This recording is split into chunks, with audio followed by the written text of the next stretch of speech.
Bueno, pues vamos a dar inicio al primer panel de la mañana.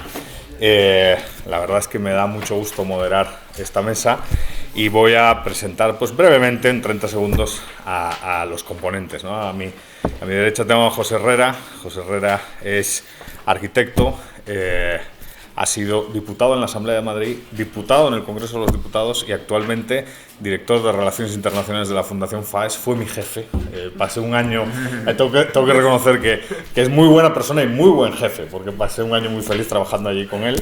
Y a mi izquierda, Manuel Llamas, también gran amigo, compañeros de facultad con el profesor Bastos, compañeros en el programa de doctorado. Luego Manuel emprendió la aventura en Madrid haciendo el máster en El Mundo, ¿no? Si no recuerdo mal, sí. Y a partir de ahí pues ha desarrollado una carrera como comunicador y periodista, director de Libre Mercado, Libertad Digital, y ahora pues en un equipo político intentando desplazar el centro hacia la libertad, ¿no? El título de la mesa es Discusión de políticas públicas para la España del futuro, ¿no? Que creo que es un título muy sugerente para dos personas que conocen bien las estructuras y que conocen bien pues, las virtudes y defectos del sistema, ¿no? Si se puede liberalizar o no. Pero quizás la primera pregunta es una pregunta que tiene que ver con los diagnósticos, ¿no? ¿En qué situación se encuentra España en la actualidad, ¿no? Para empezar, ¿no? Desde su punto de vista. José. Pues Edu, muchísimas gracias por la invitación, a ti, a Irune, a todo el equipo del instituto. Edu dice que he sido buen jefe porque el primer día que llegó a la fundación, la primera pregunta que me hizo fue, bueno, ¿y qué horarios tengo? Dice, los que te dé la gana. Este es un espacio de libertad. Y me dijo, bueno, ¿y cómo organizo mi trabajo? Le dije, como te dé la gana, este es un espacio de libertad. Con lo cual, desde el primer minuto nos entendimos muy bien y esa es una máxima que siempre he tratado de aplicar con toda la gente con la que he trabajado. Yo creo que es importante en el día de hoy tener un primer recuerdo a las víctimas del 11S y a aquel día que tanto ha cambiado nuestra vida. Hoy se cumple la mayoría de edad, a mi juicio, del mundo moderno y eso ha tenido unas consecuencias enormes en todos los niveles de nuestra vida y sobre todo también ha tenido unas consecuencias muy importantes en lo que significa la defensa de la libertad, porque a mi juicio ha habido un retroceso respecto a determinadas cuestiones que se habían dado por asentadas. Hablabas de la España del futuro. A mí eso, siempre hacer futuribles me recuerda a aquel paciente que llega al médico y le dice, doctor, tengo 40 años y quiero llegar a los 100, ¿qué tengo que hacer? Y le dice el médico, bueno, pues mire, primero usted pesa 140 kilos y se acaba de comer 3 Whopper. En segundo lugar, tiene usted un cáncer avanzado y en este preciso instante le está pegando un infarto. Yo creo que a la hora de hacer futuribles hay que contemplar 3 escenarios muy diferentes, que son los de la coyuntura, los elementos estructurales que nos permiten llegar en buena forma al futuro. En segundo lugar, la de las cuestiones importantes que también son colaterales y muchas veces trascienden a nuestras propias decisiones. Y en tercer lugar, las cuestiones urgentes. En este mismo momento, el problema es que un análisis tan sencillo como ese, de partida, no está en la mente de quien tiene que tomar las principales decisiones de políticas públicas de este país, que es el responsable del gobierno, el presidente interino del gobierno. Yo creo que más que pensar en esos escenarios a corto, medio y largo plazo desde el punto de vista de las reformas y de las políticas públicas que necesita España, en lo que piensa es cada mañana al levantarse cómo va a ser el rodaje del episodio que le toca ese día del House of Cards ibérico. Entonces se levanta, le pregunta a Iván, ¿hoy qué toca? Y entonces Iván le dice, pues hoy, presidente, el Open Arms, o hoy la fragata, o si no toca ningún tema importante en las portadas, pues Franco. Y si no le queda claro qué medida tomar, le pregunta a Begoña, y entonces Begoña dice, no, pues Kioto o Melbourne o los sitios que le queden por visitar, ¿no? Ese es el problema, es una situación dramática porque estamos en manos de un líder, porque así se debe entender la persona que dirige un país, el presidente de gobierno, rodeado de un equipo y apoyado por millones de personas que no están en el análisis de las cuestiones que son fundamentales. Yo creo en el corto plazo, en el infarto. Hay dos cuestiones que son vitales desde el punto de vista de las reformas que España necesita, que son reforzar la institucionalidad y ser conscientes y tomar las medidas necesarias para parar la crisis económica hacia la que estamos absolutamente enfocados. La pata económica no la voy a tocar porque bien la conoce Manuel, además va a tener la responsabilidad ahora que ha cruzado la delgada línea roja de la comunicación a la política real, de estar en uno de los equipos que yo creo que puede hacer más en ese sentido, con Javier Fernández Lasqueta y la Comunidad de Madrid, pero sí que me voy a centrar en las reformas institucionales. Yo creo que desde que la llegada de Rodríguez Zapatero a la presidencia del Gobierno de España hemos retrocedido de manera muy significativa en la pérdida de libertades individuales, en la pérdida de institucionalidad política y en la ruptura del consenso que hizo avanzar este país desde los años de la transición. La transición no fue un hecho irrelevante que forme parte de los libros de historia, es lo que ha permitido que este país haya crecido desde el punto de vista económico, de prosperidad social, de igualdades a niveles difícilmente comparables en el mundo occidental a lo largo de los últimos 40 años. En ese sentido ha habido un retroceso importante. Creo que es vital que ya no solo se dé respuesta al proceso de sustitución del gobierno por un gobierno elegido por las urnas. Creo que prorrogar de manera indeterminada una presidencia colgada en el aire es un daño fundamental para las instituciones públicas, y si no se es capaz de resolverlo con las medidas que ahora mismo están articuladas, como por ejemplo que sea el rey quien deba proponer al presidente de gobierno la iniciativa para formar mayoría, se deben estudiar otros modelos. Por ejemplo, en Holanda, preservando la figura del rey, el rey nombra un consejero de Estado que es el responsable de articular esa mayoría capaz de gobernar. No es el partido ganador de las elecciones ni el presidente del Congreso el encargado de liderar ese proceso. Es una persona independiente de reconocido prestigio que en un periodo limitado de 40 días tiene la obligación de presentar una alternativa viable. Si es el rey el que tiene que hacer eso, obviamente quienes le aconsejen o quienes estén en la defensa de la institucionalidad van a ser muy cautos a la hora de decirle no te embarques en esto porque tiene un deterioro también para la institución. Si es una personalidad independiente, obviamente estás preservando esa institucionalidad de la corona, que yo creo que es importante en este país, y además en un periodo limitado crear una mayoría alternativa, y si no la hay, pues se convocan nuevas elecciones. La interinidad yo creo que es absolutamente dramática, porque además estamos delegando la toma de decisiones a la continuidad de unos presupuestos, de unos funcionarios, de gente que realmente no ha sido legitimada por las urnas.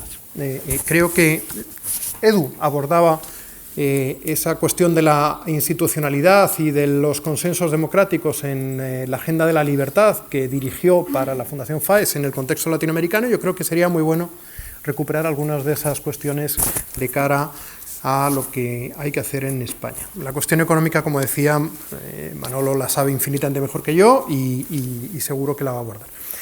En el medio plazo, yo creo que hemos ido perdiendo cuotas de libertad enormes en muchos ámbitos, y además de manera,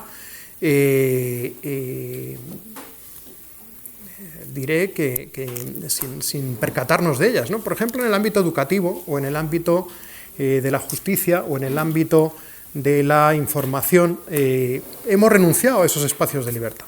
Os cuento una anécdota de un primo mío que vive en Palo Alto, en California. Está feliz de vivir allí. Él tomó una decisión en libertad, le ha ido muy bien empresarialmente, decide instalarse allí con su empresa de comunicación, y su decisión racional es irse allí pensando primero el colegio que iba a elegir para sus hijos. En Estados Unidos tienen la suerte de que pueden ver en un ranking público y objetivo la calidad educativa de los distintos centros y también de los profesores, y toman la decisión de dónde buscar casa en función del colegio público, en este caso, que ellos querían para instalarse. A partir de ahí alquilan la casa y en ese sentido están muy contentos, un currículum muy abierto, tienen casi 200 asignaturas para elegir los niños y ahí en eso están contentos. Y entonces le pregunto qué tal el resto de las condiciones de vida y me dice, pues fantásticas, no sé cuántos tal, es un poco caro. Digo, bueno, ¿y los servicios públicos? Me dice, no, eso pues mucho más caros que en España, pero es muy cómodo. Digo, ¿es cómodo por qué? Dice, para que os hagáis una idea, está pagando 5 veces de promedio lo que pagaba en España por los mismos servicios públicos de agua, gas, electricidad, absolutamente todo. Entonces dice, no, porque nos lo da directamente el ayuntamiento. ¿Cómo que os lo da el ayuntamiento? Dice, sí, el ayuntamiento te da todo el pack y te cobra mensualmente esto. Digo, ¿y no tienes libertad de elegir las compañías que te dé la gana? No, pero es muy cómodo. Es una renuncia a la libertad y te están endosando impuestos en forma de tasas o en forma de tarifas de una manera encubierta para cubrir otro tipo de costes de una burocracia, de una estructura oculta probablemente, pero que evidentemente tiene un impacto en nuestra vida diaria. Eso nos pasa en muchísimas esferas de nuestra vida. Hablaba antes de la educación. Yo creo que uno de los cánceres de la sociedad española es el adoctrinamiento y el uso político que se hace de las universidades en España y de la falta de criterio a la hora de evaluar la calidad de manera objetiva, porque siempre ha habido una resistencia por parte de los lobbies internos, no necesariamente políticos, pero también algunos políticos para hacer adoctrinamiento y aprovecharse de las urnas a la hora de evitar que se adoptaran las políticas públicas adecuadas. Y recuerdo, por ejemplo, en la entrega de diplomas de la Escuela Técnica Superior de Arquitectura de Madrid, al catedrático que dirige el Departamento de Proyectos, decirnos, en la entrega de diplomas de los nuevos arquitectos, el arquitecto que no es comunista es prostituta. Literal, delante de 400 personas en el salón de grados y allí no pasaba nada, ¿no? Y ese adoctrinamiento en una carrera técnica, en un departamento donde se supone que lo que te tienen que hacer es enseñar a proyectar, básicamente. Pues eso lleva alarmándose en España décadas. Desde el momento en el que en el año 87, por ejemplo, hablando del mismo caso, la ley obliga a los mejores catedráticos y mejores arquitectos que ha habido en la historia a jubilarse con 65 años en el mejor momento de su carrera profesional. Ya hablo de los Carvajal, Oíza, de la Sota, Fisac, Moneo, simplemente porque cumplen 65 años y simplemente porque tienen un sueldo basado en trienios y no en la calidad de la enseñanza que promueven. Obviamente das entrada y permites que el sistema se vaya pudriendo desde dentro. ¿Qué ocurrió con Moneo cuando se jubila? Pues que Harvard, que ve la oportunidad y que sabía que era un tío vocacional, que no había dejado la Universidad Española por simplemente cariño a esa institución, cuando ve la oportunidad, coge, le hace una oferta y se lo llevan para allá, como es lógico. ¿Cómo se llama?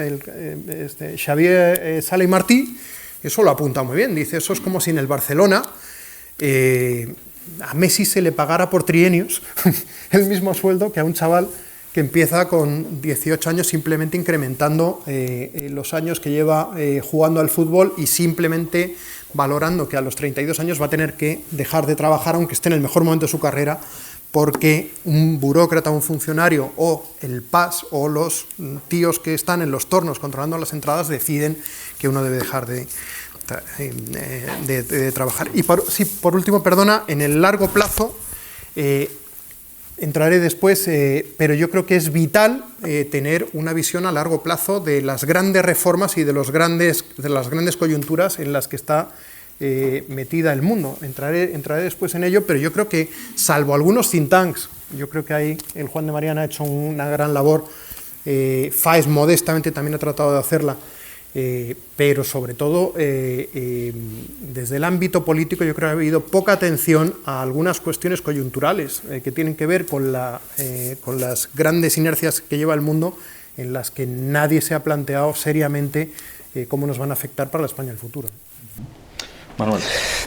Comentabas, Eduardo, cuál es el diagnóstico. Bueno, yo me voy a centrar más en el tema económico, que es lo que mejor conozco, ¿no? Yo creo que la situación general de España es una situación de fragilidad, fragilidad a nivel económico. Para empezar, nosotros realmente cuando fue la burbuja, los años de gran boom económico, España sufrió 3 burbujas en una. No fue una burbuja, fueron 3. Relacionadas entre sí, pero 3 al fin y al cabo.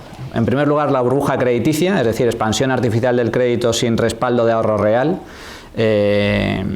Y como consecuencia de esa burbuja, esa enorme burbuja crediticia, absolutamente insostenible, se acaba generando una burbuja productiva que se pudo experimentar claramente en el... Bueno, y esto todo tuvo sus reflejos, es decir, la burbuja crediticia se reflejaba en el hecho de que cualquiera sin empleo y sin trabajo y sin ningún tipo de aval podía ir a cualquier caja de ahorros o banco español y conseguir una hipoteca a 30 años a tipo de interés muy bajo para comprar un piso. ¿Por qué? Porque el único aval o garantía que tenía ese préstamo era la revalorización del precio de la vivienda, ni más ni menos.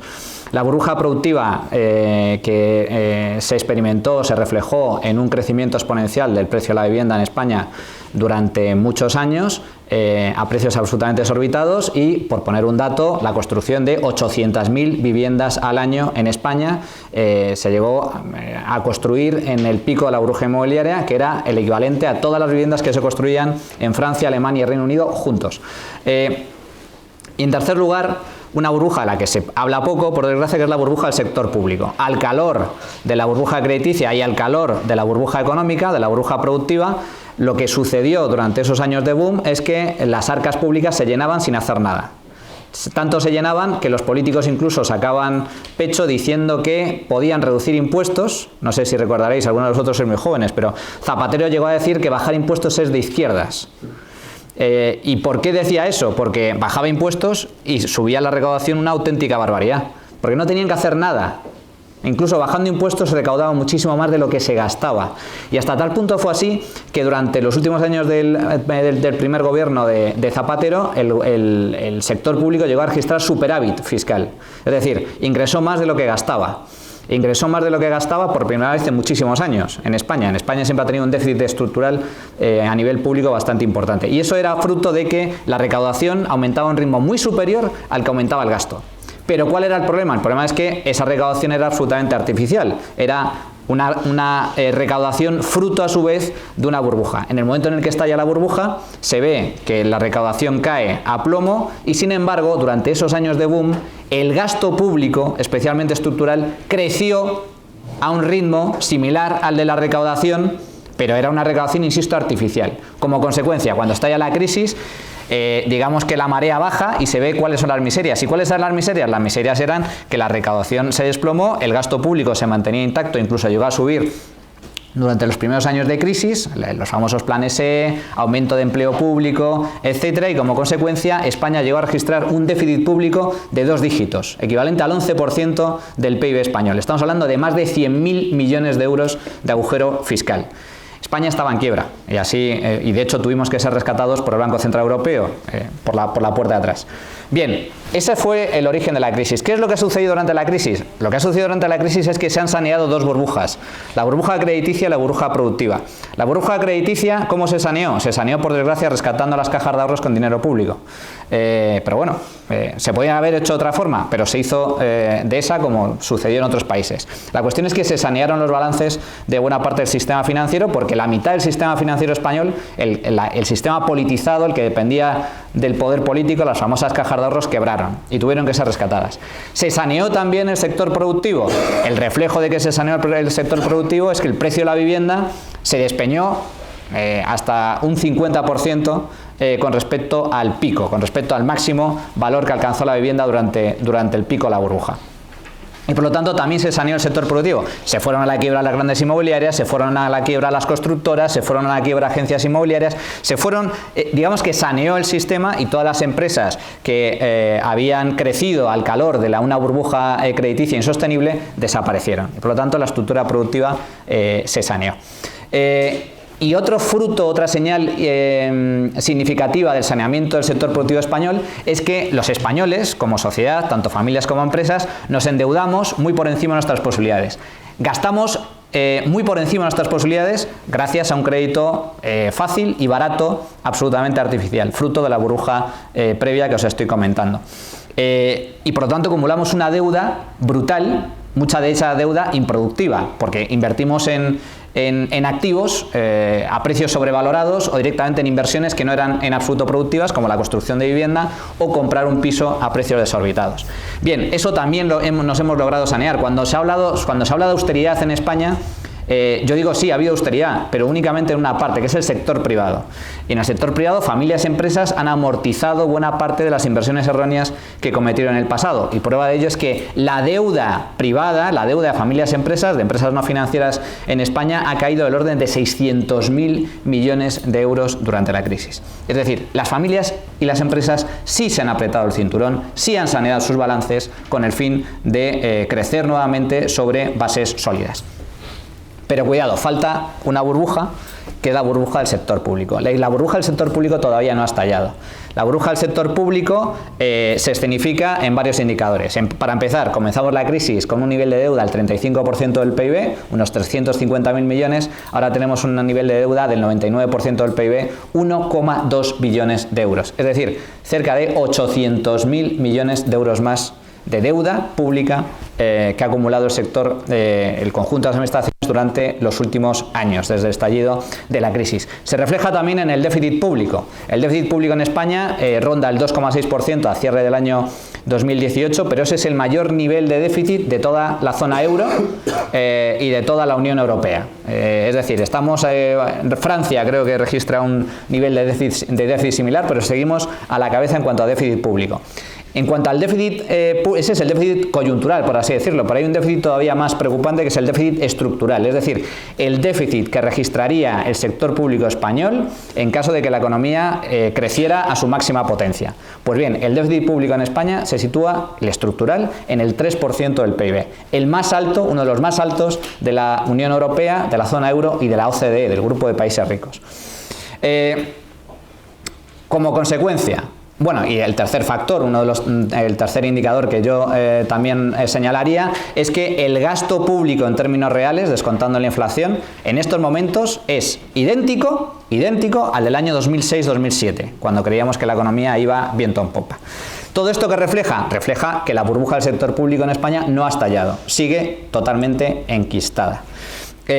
Problema, ¿por qué digo que la situación económica de España es frágil? Porque aunque el sector privado se ha saneado y está en condiciones mucho mejores, mucho más favorables para afrontar dificultades económicas, fruto del contexto internacional, de la guerra comercial, de una desaceleración a nivel global, de un estancamiento por parte de la zona euro o de nuevas turbulencias financieras, fruto de un estallido de deuda, un estallido de crisis de deuda en el seno de la zona euro, fruto de que Italia plantea, por ejemplo, un órdago para salir de la zona euro, o que vuelva a haber problemas financieros en el horizonte.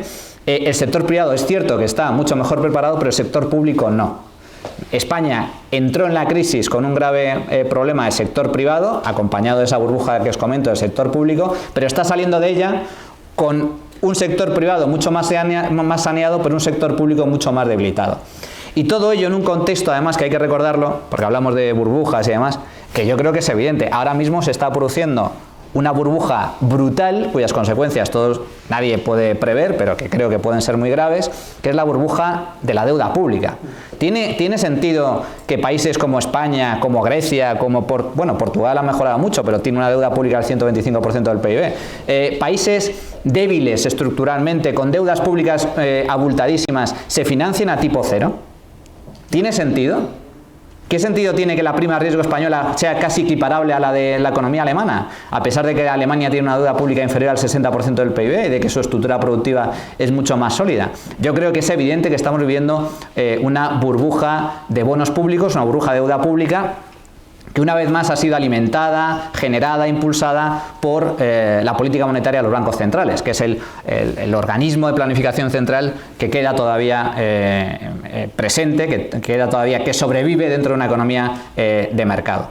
Y claro, ¿cuál es el problema? El problema es que si estamos en un contexto de burbuja de deuda pública, España pues cuenta con factores muy negativos a tener en cuenta en caso de que finalmente se desencadene algún tipo de crisis en esta materia. Con una deuda pública próxima al 100% del PIB, con un déficit público al borde del 3%, un déficit público estructural de los más elevados y un gasto público en términos reales similar al de la burbuja, al del pico de la burbuja inmobiliaria, yo creo que pinta un contexto ciertamente preocupante en caso de que vuelvan a aparecer dificultades, porque insisto, la burbuja del sector público no ha estallado en este país, se ha mantenido de forma más o menos soterrada, de forma más o menos oculta durante estos últimos años. Y para mí creo que es el gran factor de debilidad que tiene España. Que luego habría que impulsar reformas estructurales a nivel económico, sin duda, pero yo creo que para empezar habría que plantear de una forma seria, de una vez por todas, un debate abierto sobre la sostenibilidad del sistema público de pensiones. Habría que hablar de forma también abierta y sin tapujos sobre la necesidad de equilibrar el déficit público, sobre la necesidad de equilibrar las cuentas públicas y eliminar por completo el déficit. Sería necesario, por supuesto, hablar de reformas estructurales a nivel económico para reducir la tasa de paro en España, que sigue siendo de las más altas del mundo, ya no desarrollado, sino incluso subdesarrollado, a pesar de que llevamos 5 años de crecimiento económico. Es decir, creo que hay grandes tareas pendientes en este país que no se han llevado a cabo y que en algún momento habrá que acometer. Y termino ya esta parte. La última vez que se aprobó, la última reforma estructural que se aprobó en este país es la del año 2013, la reforma del sistema de pensiones, en donde se adoptó un nuevo modelo por el cual se iba a garantizar su sostenibilidad a largo plazo. Y esa sostenibilidad dependía de distintas variables, pero para empezar, se iba a aplicar un índice de revalorización de las pensiones, según el cual las pensiones no iban a subir en función del IPC, sino que iban a subir en función de cuál fuera el estado de las cuentas públicas de la Seguridad Social, básicamente, si las cuentas estaban saneadas o no estaban saneadas, y ahí se determinaría si las pensiones suben o las pensiones bajan. Y por otro lado, el factor de sostenibilidad, que significa que los nuevos jubilados se iban a jubilar, o sea, se iban a cobrar su primera prestación en función no solo de los años cotizados y del nivel de cotización, sino también de la esperanza de vida, de la evolución de la esperanza de vida. Bien, todo eso, que se fue diseñado por un grupo de expertos para que se pusiera en marcha cuanto antes con el fin de garantizar las pensiones y que simplemente significaba que íbamos a cobrar menos trabajando más años y jubilándonos más tarde, como suelen ser todas las reformas paramétricas del sistema de pensiones, eso se anula años posteriores y básicamente se deja de aplicar el índice de revalorización y se deja de aplicar, se retrasa la aplicación del factor de sostenibilidad. Problema, el 50% del déficit público que registra hoy el conjunto de las administraciones públicas procede del agujero de las pensiones. Y nadie quiere plantear abiertamente un debate al respecto. Se habla mucho del Pacto de Toledo, pero nadie realmente está dispuesto a hablar claro a los ciudadanos cuál es el problema, cuáles son las posibles soluciones y cuáles son las alternativas. Yo creo que es un buen ejemplo de, en primer lugar, esa burbuja del sector público que os estoy comentando, el hecho de que no podemos mantener un sistema público de pensiones insostenible a largo plazo, y en segundo lugar, el problema a nivel político, que los grandes partidos políticos no están dispuestos, o al menos intentan retrasar en la medida de lo posible, debates que son fundamentales. Muy bien. Oye, se nos ha ido 25 minutos, ¿no? En el diagnóstico, y tengo que dar la palabra a la gente, ¿no? Pero vamos a ver si somos capaces de 10 minutos responder una segunda cuestión antes de darle la palabra al público, que seguro que quiere hacer muchas preguntas, que es ya ve Irune, the authoritarian way, no, pero tranquila, y la cosa es, ya está dibujado el diagnóstico, por lo que ambos habéis señalado, la cosa no pinta bien. Y la pregunta es, ¿existe alguna posibilidad de reforma? O sea, ¿existe en el mediano plazo, en un periodo de entre 4 y 8 años, una legislatura o dos, alguna posibilidad para enfrentar una reforma con cierto éxito? Y si es así, ¿en qué ámbito, ¿no? Porque parece que las pensiones pues, han fracasado, la reforma. Si es así, ¿en qué ámbito, ¿no? 5 minutos. por añadir una última cosa al diagnóstico que hacía Manolo, hay otro factor que agrava todavía más la situación económica, que es la dudosa viabilidad del sistema financiero español y global, en un entorno donde las decisiones políticas de los bancos centrales llevan a que los bancos no puedan mantener su modelo de negocio, que es prestar dinero ganando un margen o teniendo un margen de beneficio porque los tipos de interés están en negativo, y al final eso les condena a tener que aceptar, por ejemplo, que hay hipotecas que ellos tienen que dar a coste cero y los depósitos obviamente no los pueden remunerar, con lo cual el cliente va a huir de ese ámbito financiero. En la medida en la que el sector financiero siempre ha sido fundamental como aliado de los sectores públicos a la hora de dar estructura a las reformas, pues yo creo que la situación es todavía mucho más grave.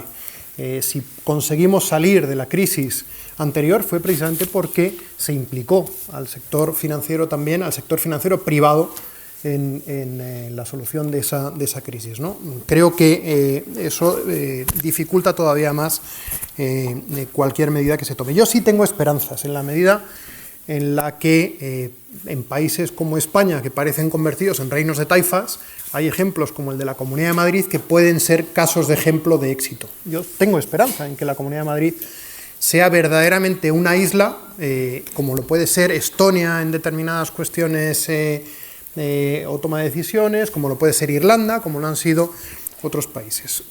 Sobre todo teniendo en cuenta el contexto global del que antes hablaba, ¿no? Yo creo que hay cuestiones que son, por ejemplo, determinantes analizar previamente a tomar decisiones de políticas públicas, como las tendencias que va a haber en cuestiones de población. Eso afecta indudablemente a la viabilidad del sistema público de pensiones. En el año 2050 África va a tener 2.500 millones de habitantes y Europa va a caer a 600.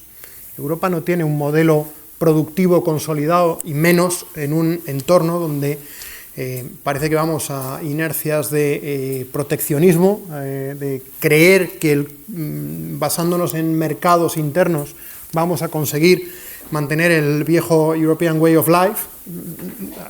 El mejor ejemplo es que ayer la nueva presidenta de la Comisión, la primera medida que adopta es nombrar una vicepresidencia para mantener ese modo de vida europeo, pensando en que eso nos garantiza la estabilidad, ¿no? Esos mecanismos de consenso donde al final en el ámbito multilateral uno se ve obligado a tener un vicepresidente socialista, otro liberal, otro del Partido Popular Europeo, y de manera autónoma cada uno de ellos, yo creo que no va a ayudar a afrontar esos problemas de futuro que tenemos. Ámbito económico, hay muchas cuestiones que habría que tener en cuenta: la viabilidad del sistema financiero, el comercio global. Creo que el daño que se está haciendo al crecimiento económico y a la prosperidad mundial por las tendencias proteccionistas es atroz, y ahí hay muchos actores implicados, tanto del mundo occidental como del que no lo es. La aparición de nuevos actores con el dudoso cumplimiento sobre los datos que ofrecen a la hora de establecer confianza en el mundo. Por ejemplo, yo no tengo ninguna esperanza en que los datos que China o Rusia o otros actores ofrecen sobre sus propias finanzas, la cuestión que bien apuntabas de la deuda, que no es un fenómeno español ni europeo, sino estructural de todo el mundo.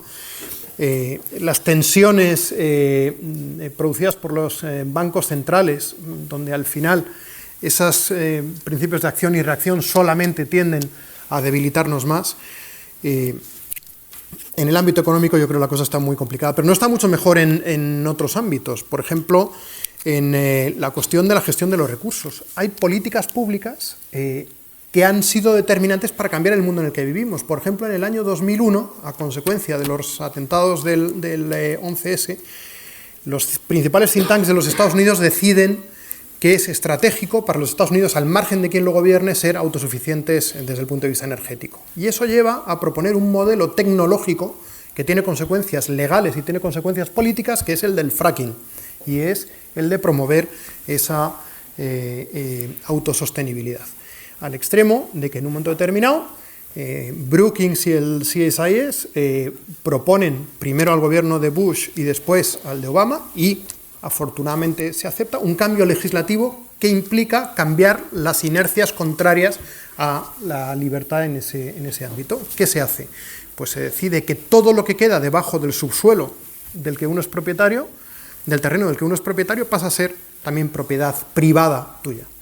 Eso implica un cambio de inercias o de percepción por parte del ciudadano. Si el ciudadano dice, ok, tengo miedo al fracking porque los agoreros de las catástrofes naturales me dicen que mi casa se va a hundir, y el día siguiente resulta que paso a ser propietario del gas que se produce debajo de mi terreno, y eso implica no solamente que la energía de mi casa es gratis, sino que además puedo meterla en el sistema para repercutirla, pues obviamente paso a beneficiarme, y también se beneficia a Estados Unidos. Y eso ha tenido unas consecuencias brutales a nivel mundial. Eso ha hecho que Estados Unidos no necesite depender de Oriente Medio, del petróleo del Golfo, de otros países. Ha hecho que hoy Estados Unidos pueda vender energía a su industria y sus empresas, y que eso repercuta en la creación de puestos de trabajo en el ámbito privado, quedándose por debajo del 5%, etcétera. Es decir, hay medidas políticas que surgen de políticas públicas que surgen primero del análisis, de la racionalidad, y después de la valentía a la hora de ponerlas en marcha, ¿no? Y eso es lo que yo echo todavía en falta en el ámbito de las políticas públicas en España y en Europa. Bueno, hay reforma, hay esperanza. Yo siempre, cuando a veces se me pregunta por esto, a ver, hay dos cosas, ¿no? Una idea muy clara: el futuro no está dado, el futuro está por hacer. Y en segundo lugar, a pesar de... A ver, yo llevo trabajando con el tema de la crisis desde prácticamente muchos años, ¿no? Hace ya más de 10 años. Pero yo siempre recomiendo abrir un poco la perspectiva temporal. Hace apenas 3 siglos la gente se moría de un resfriado. Esa es la realidad. Y en la Edad Media, el monarca absolutista más rico del planeta vivía, os puedo asegurar, mucho peor que cualquier familia de clase media o clase media baja en este país. Para empezar, porque tenía a su disposición medicinas que ellos no tenían; para empezar, porque tenían acceso a la electricidad; o para empezar, porque se podían calentar en invierno. O sea, tenía una serie de comodidades que ningún monarca absolutista podría imaginar.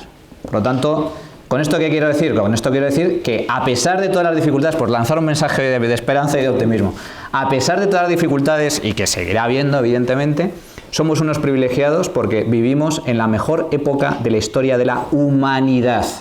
Nunca antes, jamás hemos vivido tanto como ahora, tantos años, y tan bien como ahora. Y esto, hay un causante, hay un origen, que es evidentemente el capitalismo. Es el capitalismo, 2 siglos de capitalismo, su desarrollo, su extensión, su ampliación, tras la caída del muro de Berlín, la entrada de la antigua Unión Soviética a la economía de mercado, y la apertura gradual e intensa de China y de India también al capitalismo. China e India eran, o sea, se ha hablado mucho de China, pero muy poco de India. India era una economía absolutamente planificada de arriba abajo,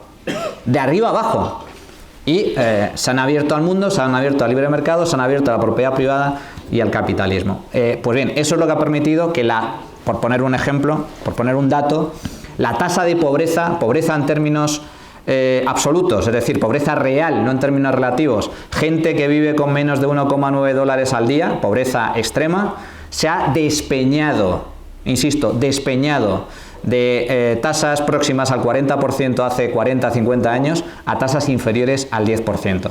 Estamos a 10 años de mantenerse este ritmo, estamos a 10 años de que deje de existir la pobreza extrema. Por primera vez en la historia de la humanidad. Hace 3 siglos, antes del capitalismo, la tasa de pobreza extrema superaba el 90%. El 90% de la población mundial vivía con lo mínimo para subsistir. En la actualidad es menos del 10% y cayendo, a pesar de que la población a nivel mundial se ha multiplicado por más de 10. Que eso también hay que tenerlo en cuenta. Entonces, ¿mensaje de esperanza? Sí. Segundo mensaje de esperanza: ¿es posible cambiar? ¿Es posible que España cambie? Bueno, yo creo que ha cambiado, ¿no? Ha cambiado mucho en estos últimos 40 años de democracia.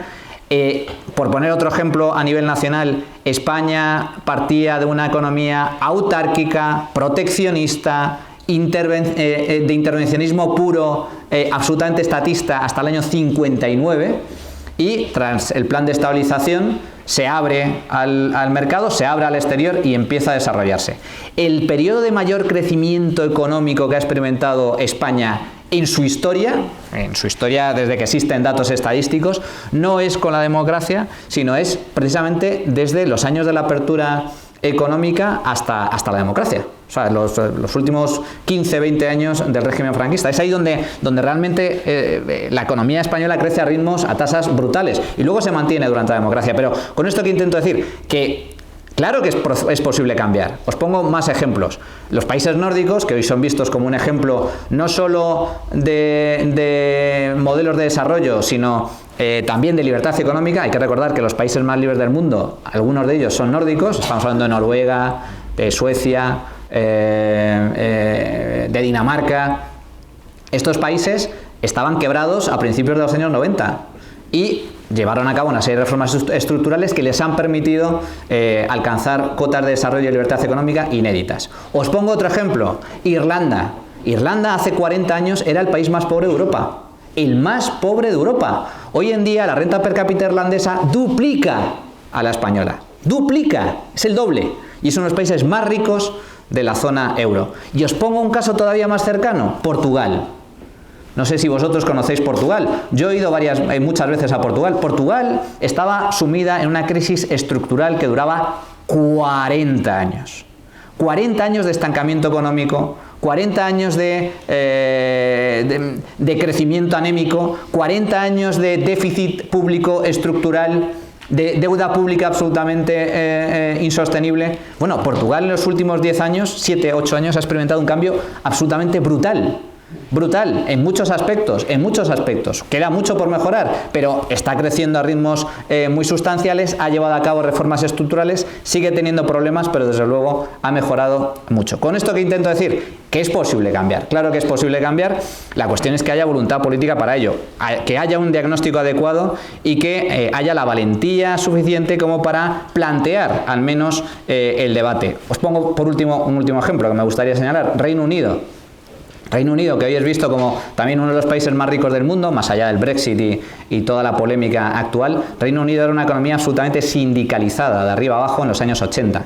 Y Margaret Thatcher logró desindicalizar la economía británica y sacarla del atolladero de la suspensión de pagos, de la quiebra y de la atonía económica.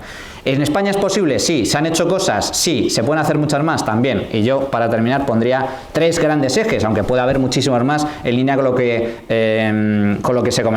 comentabas antes del fracking, ¿no? Cómo simplemente un cambio legislativo cambia por completo la perspectiva. Pero yo plantearía, como reformas estructurales urgentes, necesarias e importantes a corto o medio plazo, la reforma, insisto, del sistema de pensiones para garantizar el equilibrio presupuestario. La reforma laboral para, por fin, acabar con el paro estructural que existe en este país, que es algo inédito. No es posible que podamos tener, a pesar de 5 años de crecimiento, una tasa de paro enquistada en el 14%. Eso claro que tiene solución. Por lo tanto, equilibrio presupuestario, reforma laboral para acabar con el problema del paro, que es el más importante, y, en tercer lugar, libertad económica en sentido amplio. Es decir, avanzar en indicadores de libertad para permitir que la empresarialidad emerja y se desarrolle de la mejor forma posible. Muy bien, pues ya con esto y todavía nos quedan 12 minutos, vamos a hacer una ronda de preguntas. Yo creo que lo ideal es tomar 2 preguntas, yo creo que más no nos dará tiempo, y darles la palabra a los invitados para que reflexionen sobre las mismas.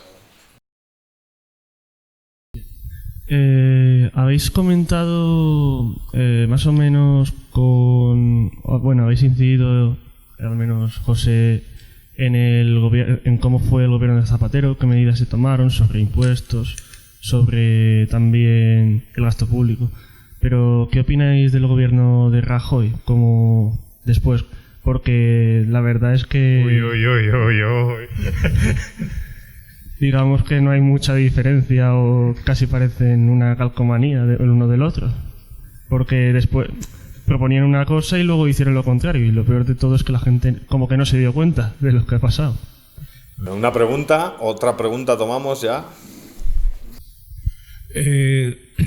Buenos días. Primero quería agradecerles por vuestra venida y vuestra intervención.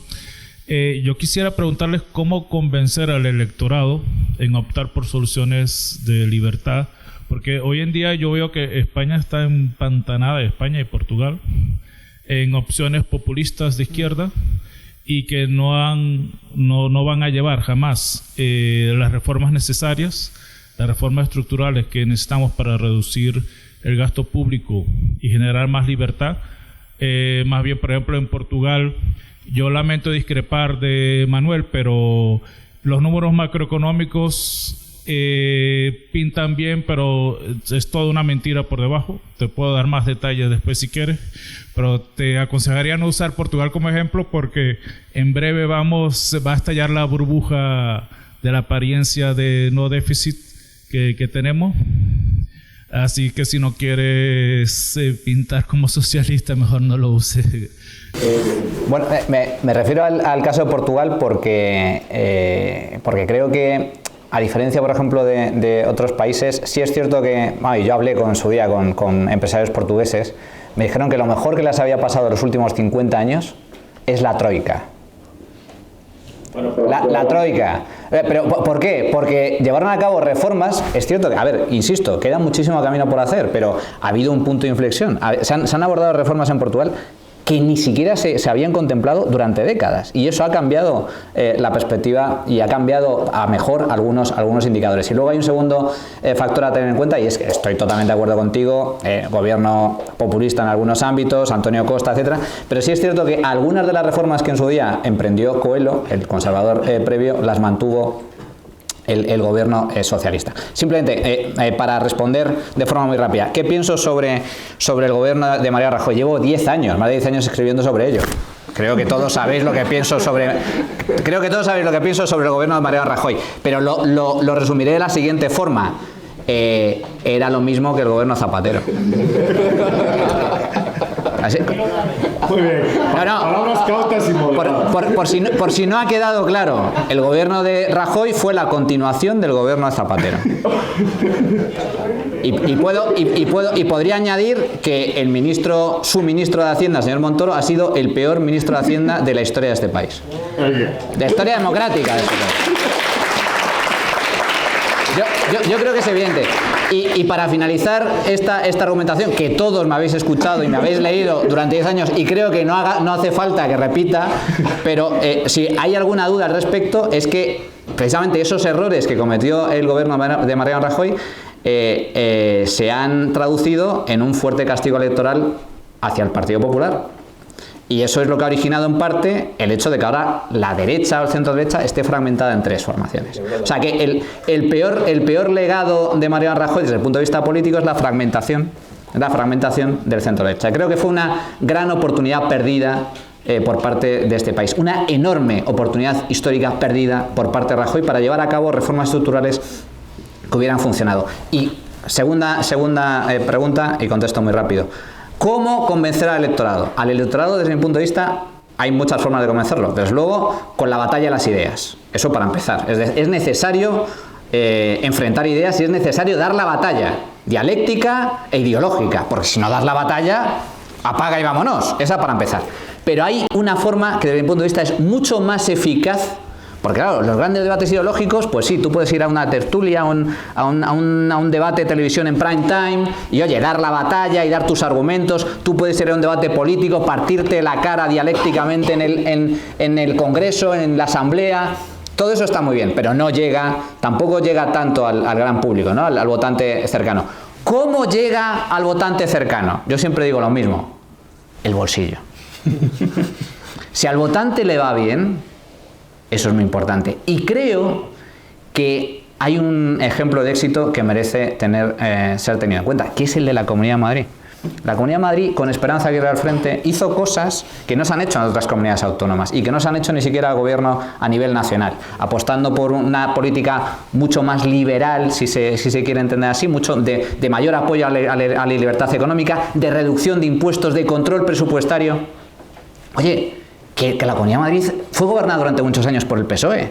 Y oye, resulta que llega Esperanza Aguirre, pone en marcha políticas ultraliberales, esto va a ser el acabose, la izquierda fulgurante, machacando a Esperanza Aguirre, que era su gran objetivo, y los madrileños votando en mayoría absoluta Esperanza Aguirre, Esperanza Aguirre, Esperanza Aguirre. ¿Por qué? Porque la Comunidad de Madrid ha dado un salto cualitativo durante los últimos 12, 14 años, de tal forma que en la actualidad la Comunidad de Madrid registra la mayor renta per cápita de España y tiene uno de los mejores indicadores socioeconómicos del país, a nivel de servicios públicos, a nivel de bienestar, a nivel de riqueza. Pues bien, entonces, ¿cómo se convence al electorado? Con hechos. Es decir, es la valentía y la convicción suficiente como para defender tu proyecto, pero no solo defenderlo de palabra, que es muy importante, sino defenderlo con hechos y llevarlo a la práctica. Y si lo llevas a la práctica, como sabemos que funciona, al final el electorado no es tonto. Si resulta que tiene capacidad, logra trabajo de forma mucho más sencilla, no solo logra trabajo, sino que hay gente de fuera, de otras comunidades autónomas, que vienen a Madrid a buscar trabajo, que tienes un desarrollo personal, que tienes un desarrollo profesional, que te va bien en la vida, tú eso lo vas a premiar en las elecciones, porque te está yendo bien. José. Muy brevemente a las dos preguntas. A lo de Rajoy.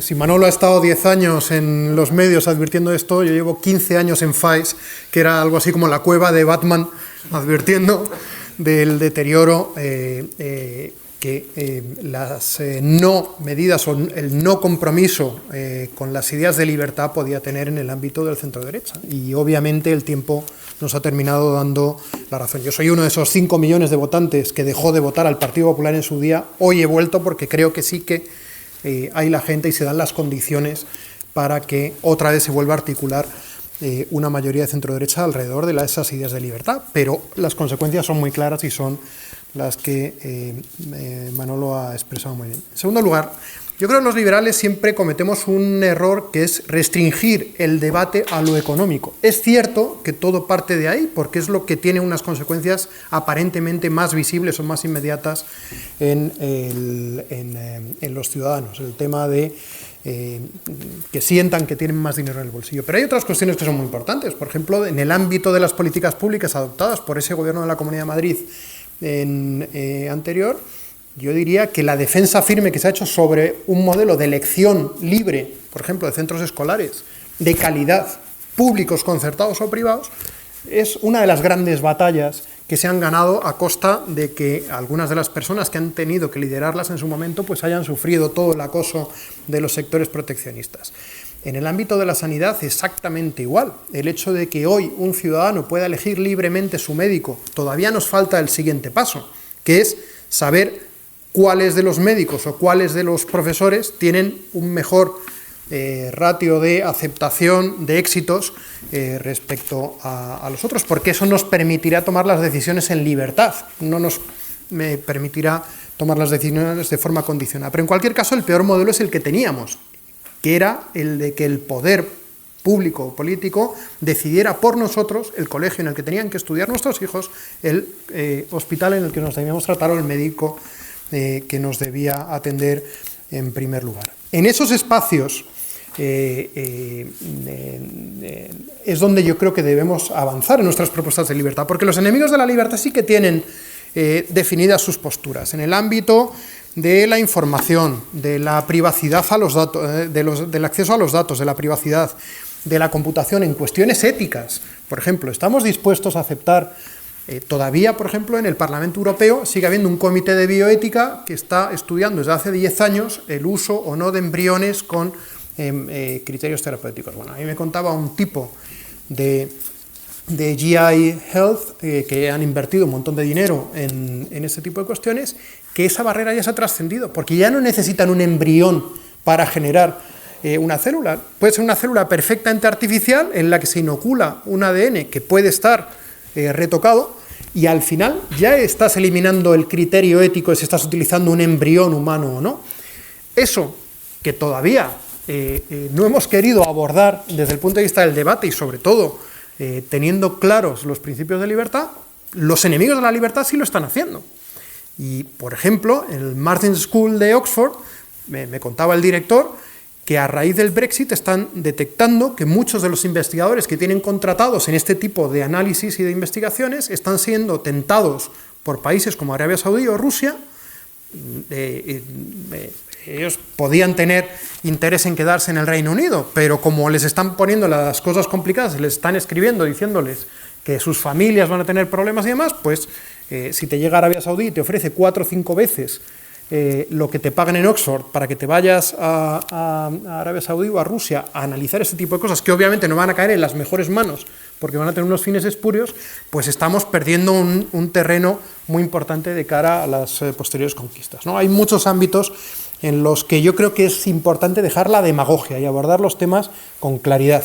Antes os ponía el ejemplo de la energía, no es solamente el fracking, es que al final España está comprando Shell Gas que entra por Portugal desde Estados Unidos, a pesar de que prohibimos el fracking, estamos comprando energía nuclear de Francia cuando la necesitamos, o estamos comprando petróleo a países que no son precisamente virtuosos en sus procedimientos democráticos y de los que podemos llegar a depender de manera excesiva, ¿no?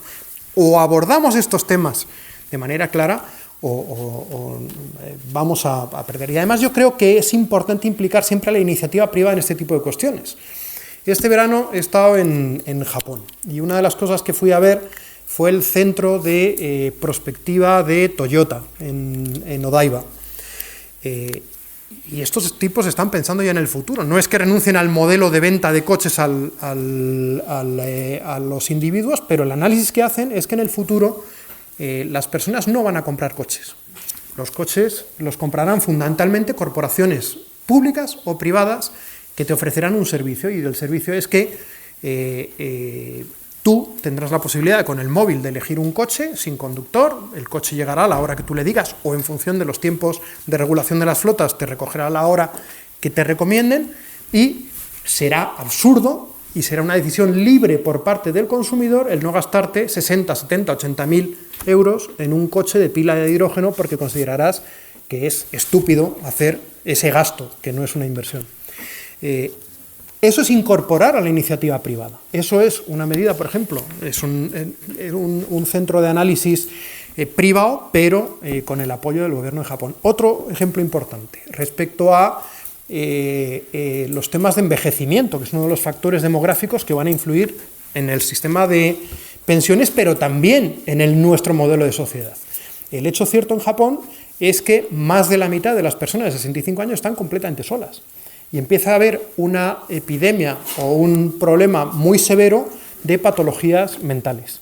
Ellos están haciendo un estudio muy complejo con la iniciativa privada incorporada en ese ámbito, en la medida en la que están estudiando modelos de robots que van a asistir a esas personas solas en su casa, desde levantarte de la cama, llevarte al baño, hacerte la comida. Están estudiando el uso de, también en Estados Unidos, leía el otro día que varias de las universidades principales han abierto un centro para analizar el estudio de drogas psicodélicas prohibidas desde la regulación formal, pero con usos que pueden permitir que personas que tienen un deterioro cognitivo, de Alzheimer, de demencias y demás, puedan vivir el tiempo que les quede de vida en otro ámbito que haga su vida mucho más, digamos, placentera, o al menos palíe en cierta medida esos impactos de esas enfermedades, ¿no? Yo creo que hay muchos ámbitos que hemos abandonado a la hora de defender el principio de libertad y que no se deberían restringir exclusivamente a las cuestiones económicas, sino que deberíamos tratar de extender a todos los ámbitos de las políticas públicas que planteemos a medio y largo plazo. Bueno, pues con estas reflexiones finales ponemos el stop a esta mesa. Muchas gracias y un aplauso a nuestros ponentes.